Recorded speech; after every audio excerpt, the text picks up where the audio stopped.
വാങ്ങിയിട്ടുള്ളത് നെയ്യാണ് നമുക്ക് കുടിക്കാൻ.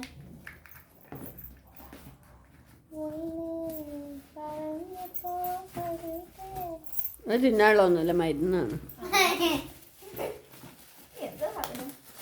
നല്ല അൽഫാം ചിക്കൻ ബിരിയാണി കൊച്ചു കള്ളി കണ്ടുപിടിച്ച് ഷവർമ്മ. അതിന്റെ അടിയനൊരു കുബൂസ് എനിക്കറിയാം. ഷവർമ്മ അല്ല, എന്തോ പേരെന്താന്ന് എനിക്കറിയില്ല. ഇതാണ് നമ്മുടെ ഷവർമ്മ, നമ്മുടെ ഭാഷ. റൊട്ടി ഷവർമ്മയാ എന്തോ പറഞ്ഞു ആണ്. റൊട്ടി ഷവർമ്മ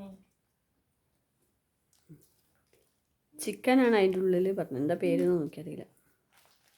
വെജിറ്റബിൾ ഉണ്ടാവും. എന്നുണ്ട് എന്നുണ്ടമ്മ രസണ്ടാ? വീഡിയോ ഓഫ് ചെയ്തിട്ട് വേണം നമുക്ക് തിന്നാം. വീഡിയോ ഓഫാക്കിയിട്ട് ഇപ്പം ഞാനും തിന്നാൻ ആരംഭിക്കും അല്ലേ? എന്നിട്ടാണ് നമുക്ക് തന്നൂടെ അങ്ങനെ.